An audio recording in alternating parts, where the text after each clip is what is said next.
샌프란시스코 대학 심리학과 교실이 학생들 120명을 선정을 해서 한 가지 실험을 합니다. 두 번 진행하고 이 120명 학생을 모아놓고 15분 동안 수학 문제를 풀게 합니다. 근데 첫 번에는 자세가 좀 꾸정하게 이렇게 이런 자세라든지 이런 자세를 취해서 15분 동안 수학 문제를 풀게 하고, 또 두 번째는 바른 자세, 책상에 바른 자세, 어깨를 쫙 펴고 바른 자세를 취하면서 문제를 풀게 합니다. 그리고 나서 이제 학생들에게 질문하죠. 어느 때 이 수학 문제가 좀 쉬웠는가? 라고 이제 질문했을 때 56%의 학생들이 바른 자세로 앉아서 문제를 풀 때 문제가 더 잘 풀렸다라고 대답을 했고, 또 시험 점수를 이제 측정한 결과 바른 자세로 했을 때의 점수가 훨씬 더 좋게 나왔습니다. 그러면서 자세가 중요하다, 또 학습 능력을 올리는데 너무 당연한 결과이다, 이렇게 보고서를 냈습니다. 실제적으로 우리 몸의 자세를 바르게 할 때에도 내가 할 수 있는 영향들을 훨씬 더 좋게 한다는 것이죠. 바른 자세를 했을 때에 혈액순환이 이제 잘 순환이 되어져서 내가 그대로 이제 내 기능을 잘 발휘할 수 있도록, 그리고 잠을 잘 때도 잠을 자는 자세가 중요하지 않습니까? 엎드려져서 가면 이제 오래 잘 수가 없습니다. 바른 자세를 취하고 잘 때에 우리가 잠도 더 편안하게 잘 잘 수 있는 것과 마찬가지입니다. 근데 우리의 삶의 자세도 마찬가지입니다. 우리가 늘 삶의 자세만 좋게 하고 바르게 하더라도 더 좋은 삶을 살 수 있고, 인간관계 속에서도 우리가 인간관계 모습 속에서 그 인간관계의 어떤 자세와 인간관계의 어떤 최소한 태도만 좀 바꾸어도 훨씬 더 좋은 인간관계를 맺을 수 있는 것과 마찬가지입니다. 우리의 신앙이 무엇입니까? 하나님 앞에서 우리가 어떻게 서 있느냐, 하나님 앞에서 우리의 자세는 어떠한가, 하나님 앞에서 우리의 태도는 어떠한가, 이것이 믿음이고 신앙 아닙니까? 그 신앙생활을 잘한다, 믿음생활을 잘한다는 것은 그 하나님 앞에 나의 자세를 바르게 하는 것, 하나님 앞에서 나의 태도를 바르게 하는 것, 이것이 믿음과 신앙생활을 잘하고 있는 것이다. 하나님 믿는 우리는 과연 어떠한 믿음의 자세로, 신앙의 자세로 서 있어야 되는가? 오늘 본 말씀을 통해서 저희한테 은혜를 함께 나누시기를 원합니다. 오늘 본 말씀은 설교하기 좀 힘든 부분 가운데 한 부분이긴 합니다. 어떤 본문의 내용이 어렵거나 신학적인 이해가 필요해서가 아닙니다. 오늘 본 말씀은 다윗의 삶 가운데서 가장 치명적인 실수를 한 가지 하는데 그 이야기를 하고 있습니다. 근데 다윗이 믿음의 사람이고 하나님의 마음에 합한 사람이라고 유일하게 성경에 기록되고 있는데, 다윗이 그렇게 될 수 있었던 사건이 바로 오늘 본 말씀의 사건이에요. 다윗이 수많은 기도를 하고 시편에서도 50편 이상의 시편은 곧 하나님을 찬양하고 하나님께 기도하는 것이 시편 아닙니까? 근데 50편 이상의 시편과 기도를 했던 이 다윗이, 그 다윗이 될 수 있었던 것은 오늘 본문의 말씀에 사건이 있었기 때문입니다. 다윗이 왕이 됩니다. 30세가 되어서 왕위가 되어지고 그 왕위를 40년을 유지하고 70세 하나님께 들어갔습니다. 근데 오늘 본 말씀은 그 왕이 대해서 우리가 사무엘하고서 보면 다윗이 왕이 되고 나서는 계속해서 전쟁을 할 수밖에 없는, 주변의 나라들이 계속해서 괴롭히고 힘들게 하기 때문에 다윗이 늘 전쟁할 수밖에 없었습니다. 근데 그 전쟁 가서 단 한 번도 패배를 하지 않습니다. 하나님께 늘 승리해 주시고 함께 해주시고, 그 전쟁 가운데서 참 하나님께서 이스라엘 백성을 통해서 주변의 나라를 심판하신다는 그런 의미도 있었고, 늘 승리의 기쁨을 맛보게 되십니다. 그래서 다윗의 왕권이 점점 이제 확고해지고, 다윗의 왕의 세력이 점점점 주변에 영향을 끼치고 있었다는 거죠. 그리고 뿐만 아니라 오늘 1절 말씀에 가서 보면 다윗이 여전히 다윗의 군대들이 전쟁 가운데 있었고, 1절 그해가 돌아와 왕들이 출전할 때가 되니 다윗이 요압과 그에게 있는 부하들과 온 이스라엘 군대를 보내니 그들이 암몬 자손을 멸하고 라빠를 에워쌌고 다윗은 예루살렘에 그대로 있더라. 지금 다윗을 통한 이스라엘 백성들이, 여기서 이제 요압은 최고 군대 장관, 군대에서도 가장 높은 장군이 요압이라는 사람이었고, 그의 군대들과 함께 이제 전쟁에 막 하고 있었던 상황이었고, 이제는 왕들이 출전할 때가 되었다라는 것은 이제 왕이 이제 전쟁터에 나가서 그 전쟁의 어떤 결말을 지을 때가 되었단 말이죠. 이제 암몬 족속과 이제 전쟁을 하고 있었고, 라빠는 그 암몬이라는 족속의 수도가 라빠라는 곳이었습니다. 그래서 이 수도를 이제 에워싸서 곧 라빠성을 함락하는 바로 이제 눈앞에 두게 된 것이죠. 아주 중요한 시기였단 말이죠. 다윗의 부하들이, 군대들이 전쟁을 통해서 암몬 족속을 심판하면서 곧 이제 그 수도를 점령하게 되어지면 이제 그것을 그 땅을 차지할 수 있었고, 하나님의 심판의 운전이 이루어지는 그런 아주 중요한 순간이 있었단 말이죠. 왕들의 출전할 기회가 되었다. 반드시 왕이 그 자리에 나가서 군대를 이끌고 그 전쟁에 참여해서 참다한 승리의 기쁨을 맛봐줄 때가 됐단 말이죠. 근데 다윗은 어디에 있었습니까? 다윗은 예루살렘에 그대로 있더라. 그 전쟁에 나가지 않았단 말이죠. 예루살렘은 왕궁이 있는 그 왕궁에 그대로 있었다는 거죠. 다윗이 뭐 힘이 없어서가 아닙니다. 또 본문 말씀에 가서 보면 다윗이 이제 70대 하는 부르가니까 왕이 30대가 되었고 40대 한 후반 정도 되었을 때 그때에 납니다. 충분히 전쟁에 나가서 싸울 수 있는 힘이 있었고 능력이 있었고 지략이 있던 사람이 바로 이 다윗이에요. 근데 다윗이 어쩐 일로 예루살렘에 그대로 있게 됩니다. 그냥 이제 전쟁에 나가지 않는단 말이죠. 어떤 승리의 기쁨을 맛보지도 아니하고 그냥 지금 왕이 출전할 때가 되어서 왕이 나가서 그 전쟁을 결말을 지어야 되는 아주 중요한 순간에 있었을 때에 다윗은 왕궁에 그대로 머물러 있었다. 이제 가서 보니까요, 저녁 때 다윗이 그의 침상에서 일어나 낮잠을 자고 있었다는 이야기죠. 저녁 때 다시 침상에서 일어났다. 한가하게 낮잠을 자고 게으른 모습이 있었던 것을 보게 됩니다. 분명히 다윗이 나가서 전쟁에 있어야 될 그 다윗이 왕궁에 머물면서 낮잠이나 자고 있었던 거예요. 아주 이제 다급하고 중요한 시기에 낮잠을 잤었다. 낮잠 자는 것이 그 문제가 되겠습니다. 근데 낮잠 자고 일어나서 이제 할 일이 없으니까 이제 왕궁길을 싹 이제 옥상을 쓰고 보내다 보는데 어느 곳에서 한 여인이 목욕하는 모습이 보입니다. 목욕하는 어떤 실루엣이 쫙 보였단 말이죠. 그 목욕하는 모습을 보는데 신이 아름답게 보입니다. 너무나 아름답게 보입니다. 그럼 여인이 목욕하는 것을 갖다 보는 것이 뭐 잘못이겠습니까? 자기가 보려고 일부러 의도적으로 보는 것이 아니기 때문에. 근데 그 여인을 봤을 때 다윗이 산을 보면서 그 여인이 도대체 누구냐 좀 알아봐라 이야기를 합니다. 그랬더니 사람이 그의 부하 중에 한 사람이 그 사람은 햇사람 우리아 아내 밧세바입니다. 즉 우리아는 지금 전쟁 중에 참여 있는 장군이고 다윗의 어떤 군대 가운데서 큰 장수의 역할인 장수의 사람이 37명이 있었는데 그 37명 가운데 포함되어 있던 사람이 바로 이 우리아예요. 상당히 높은 비교도 있었고 어떤 장수로서의 역할을 잘 감당하고 있던 사람이 바로 이 우리아였단 말이죠. 그의 이제 군대 장관이 요압이라는 사람이고 최고의 군대 장관이 요압이고 그의 이제 장성급 되는 사람 37명이 있었는데 그 중에 한 사람이 우리아였고 수많은 군대들이 있었단 말이죠. 군인들이 있었단 말이죠. 근데 누가 봐도 그 사람이 우리아의 아내 밧세바가 아닙니까? 라고 알아볼 정도로 당시 상당한 어떤 외모를 가지고 있던 여인이지 않을까 생각을 해봅니다. 근데 거기까지는 좋은데 다윗이 전령을 보내서 그 여자를 자기로 데려오겠다 합니다. 그리고 나서 그 여인과 더불어 음침을 하게 되는 사건을 보게 되시죠. 그리고 나서 다윗이 했던 것이 뭐예요? 4절.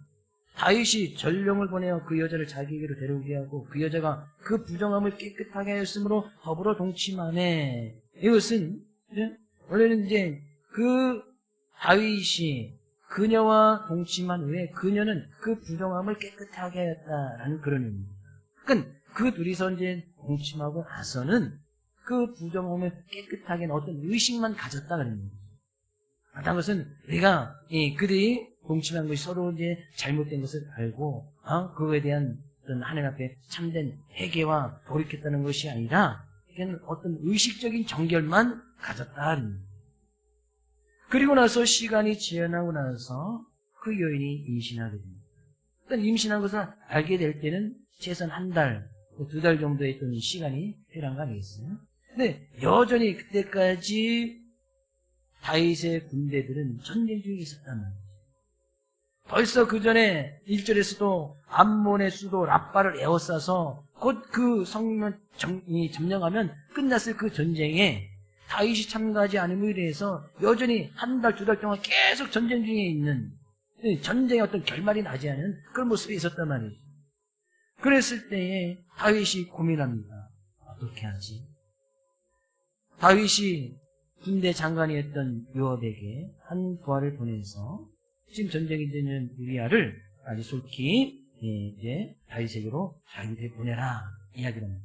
왕의 명령이니까 군대 장관 요압이 우리아에게 빨리 다윗이 왕이 찾으니 가봐라 이야기를 하죠.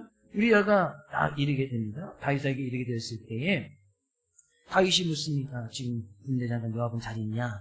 군대 분위기 어떠냐? 그런 안부를 묻습니다. 형식적으로 묻는 거겠죠. 묻고 나서는 이 우리에게 특별한 후계를 줍니다. 오늘 내 집에 가서 발을 씻으라 라면서 휴식을 취해라 그런 이야기죠.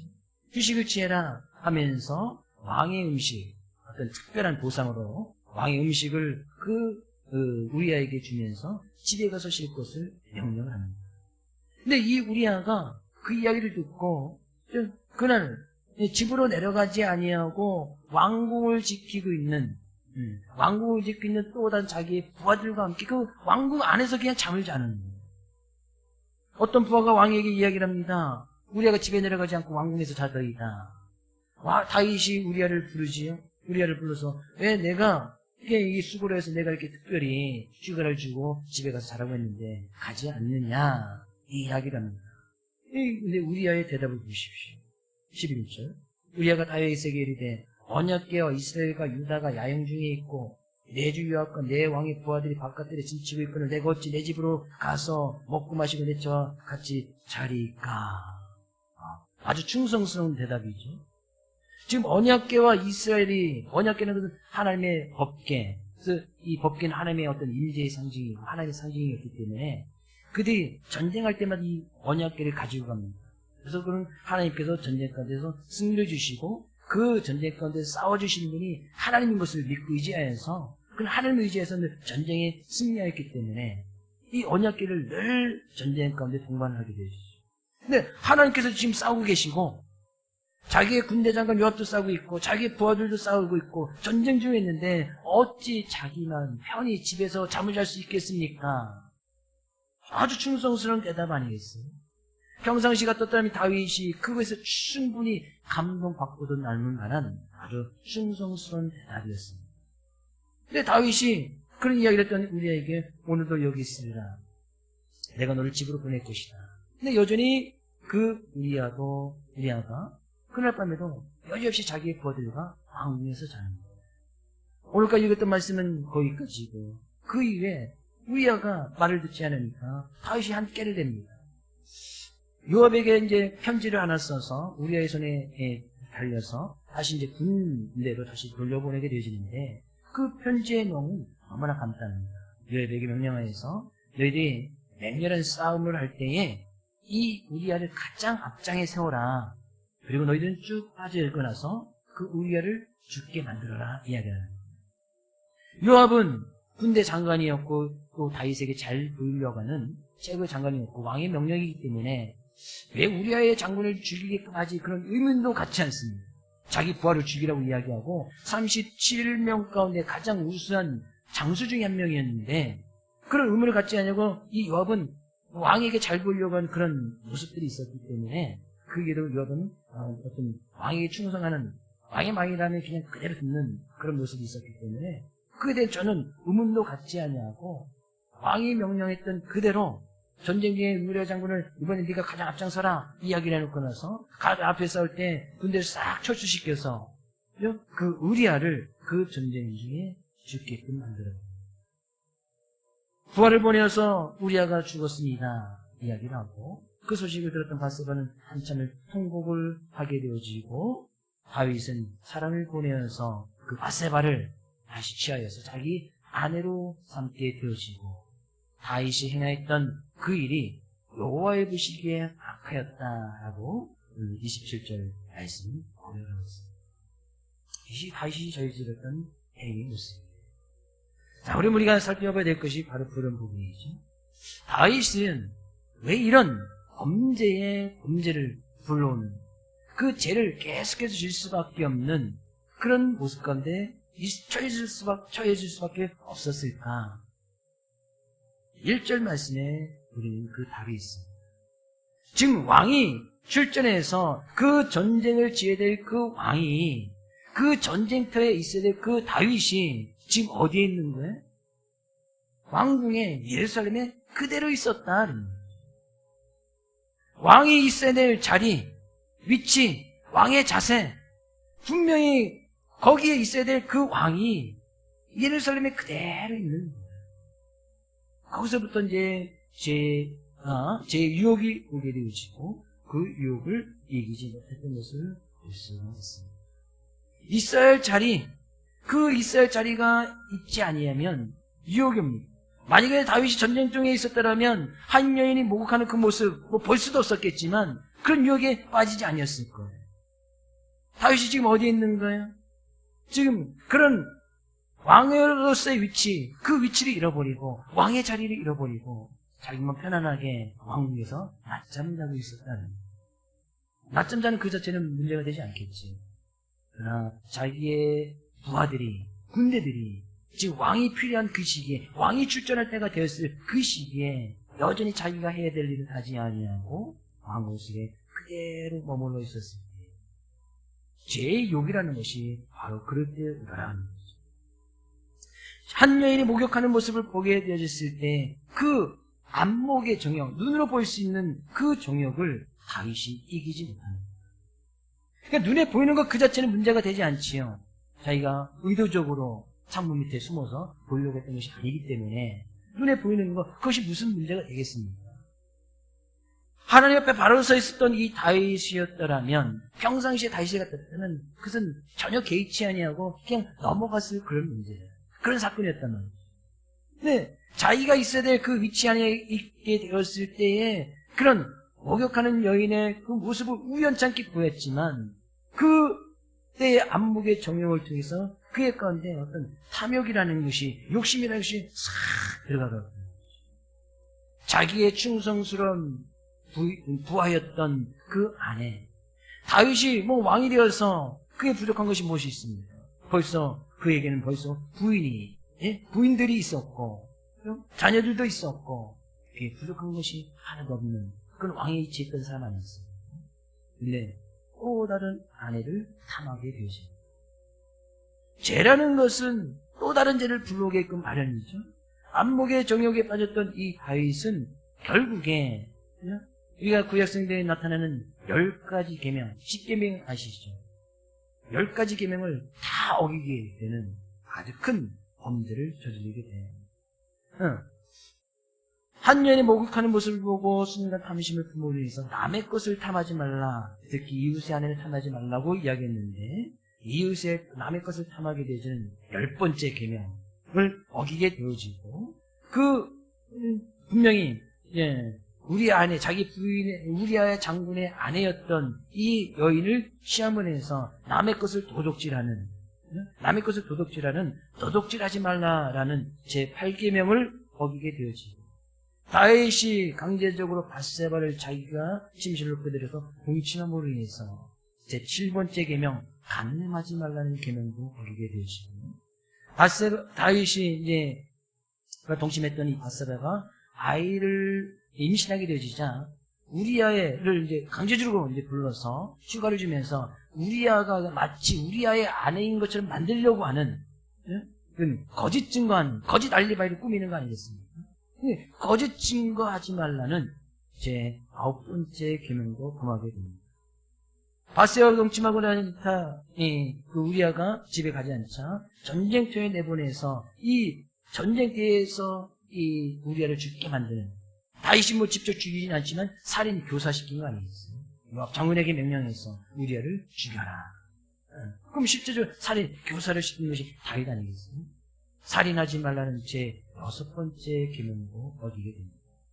그것으로 인해서 성령이 어떤 부모를 공경해야 되고 최고 효도를 보여야 됐던 이 다윗이 간음과 살인함으로 해서 그의 부모와 조상들의 이름을 억칠하게 되지는 부모를 공경하라라는 제 5번째 계명도 어기게 됩니다. 그러면서도 다윗은 하나님 앞에 나서 안식일을 지키고 제사를 드리고 하나님 앞에 드릴 것은 제사의 모습은 다 그대로 임했단 말이죠. 온전한 거룩한 모습을 하나님께 제사를 드렸던 이 다윗은 안식을 거룩하게 구별되어 지키라는 그 계명까지도 어기게 되어집니다. 제4계명을 어기게 되어지죠. 그러면서도 하나님 앞에 몇 번씩 주의 이름을 부르면서 하나님 앞에 기도하는 그런 모습을 부르면서 하나님의 이름을 망령되이 이끌어버리는 제3번째 계명도 어기게 됩니다. 곧 탐심은 우상 숭배니 곧 우상을 섬기지 말라고 하는 제2번째 계명도 어기게 되어지고 또 우상을 섬겼다는 또 다른 신을 섬겼다 그런 얘기죠. 그래서 하나님 외에 다른 신을 섬기지 말라는 첫 번째 계명도 어기게 됩니다. 안목의 정욕을 이기지 못했던 이 다윗은 10가지 계명을 순식간에 다 저질러버리고 나는 아주 중요한 범죄를 저지르고 말았다는 거예요. 우리가 여기서 알 수 있는 것 하나가요. 죄라는 것은 또 다른 죄를 반드시 물고 들어옵니다. 그러니까 꼬리에 꼬리를 물듯이 죄는 또 다른 죄를 낳고 또 다른 죄를 낳고 죄가 장성한 즉 사망을 낳느니라. 죄는 계속해서 그 유혹을 이겨나가지 못할 때 또 다른 죄, 안목의 정이 아주 작은 것 같지만 그 죄가 불러 10가지 계명을 완전히 다 어기게 되시고 심지어 자기의 충성스러웠던 부하 우리야뿐만 아니라 부하 중에서도 몇 사람이 같이 전쟁중에서 같이 죽게끔 만들어버리는 그래서 통해서 양심의 가치가 전혀 없는 그런 아주 비열한 죄를 저지르는 것을 우리가 보여줍니다. 요한일서 2장 16절 17절 말씀하세요.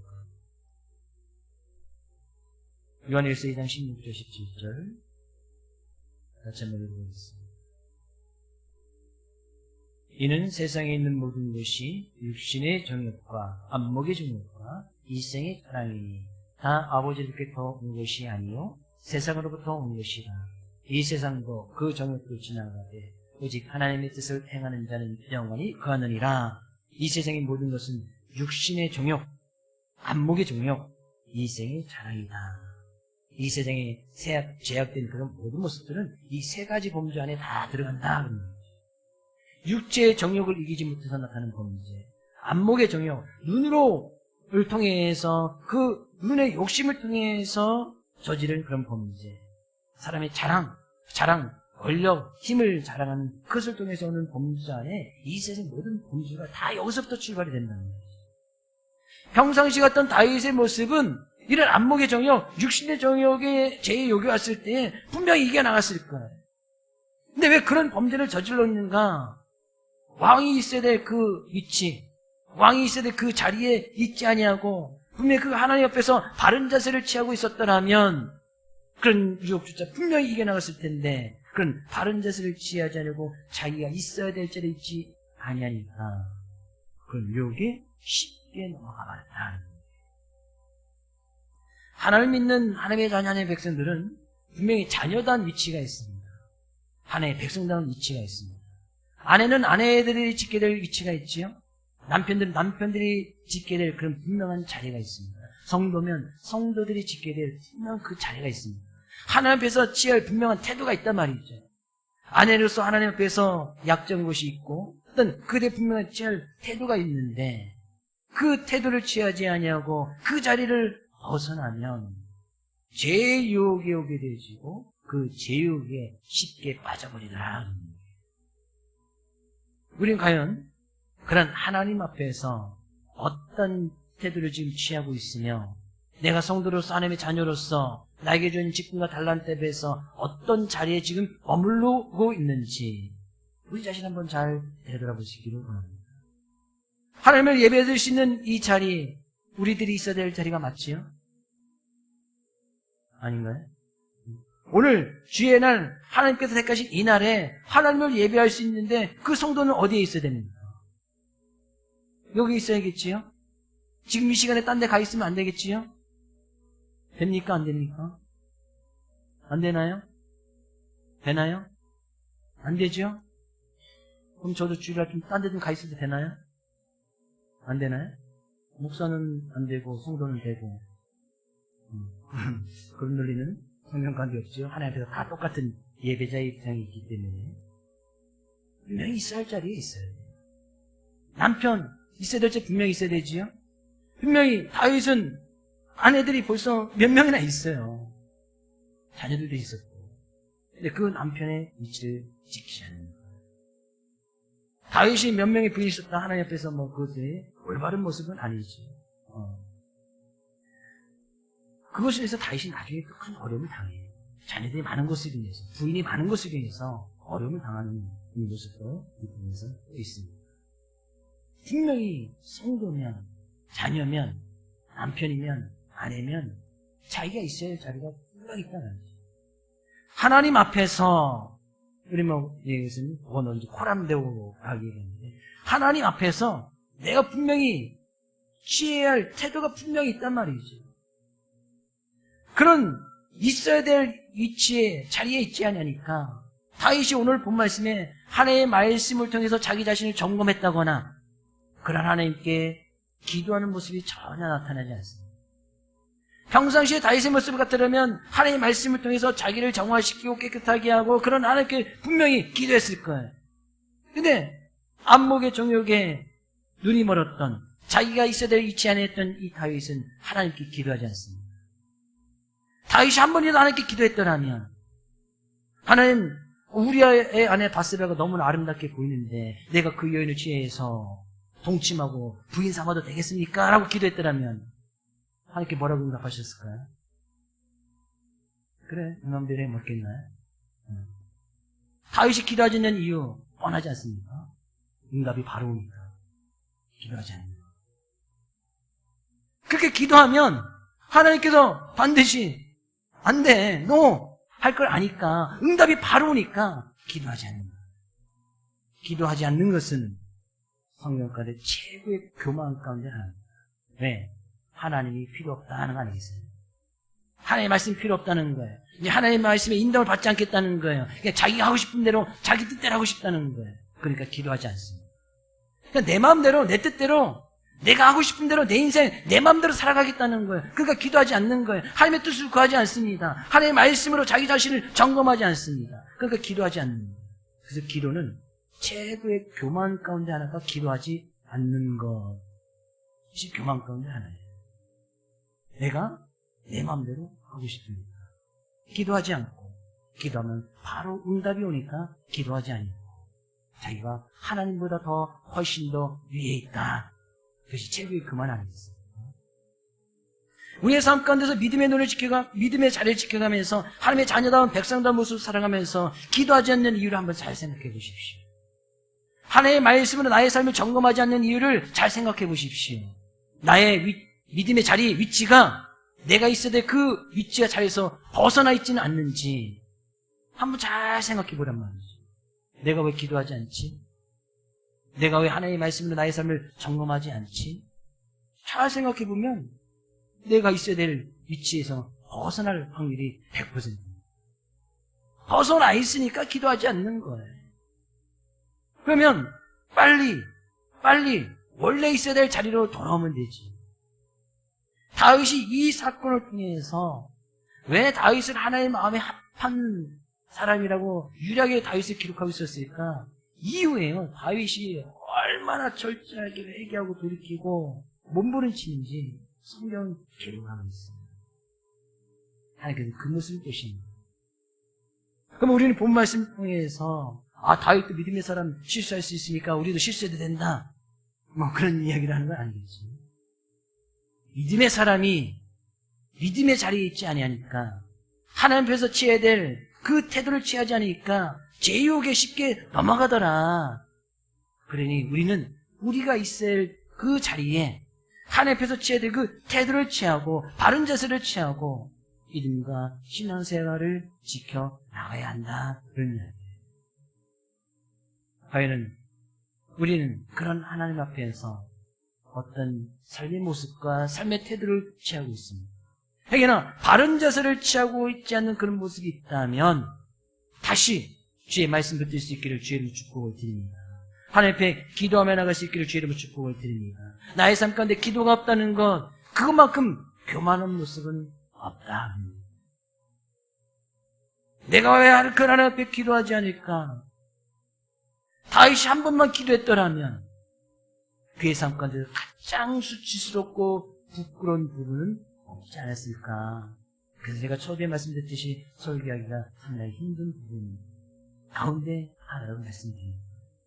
처음에 그랬던 다윗이, 그러나 그 다윗으로 만들 수 있었던 것은 이 사건이 있었기 때문에, 이 사건이 없었더라면 훨씬 더 다윗 하면 믿음의 사람의 모습으로 하나님께 더 영광 돌리는 삶을 살 수 있지 않았겠습니까?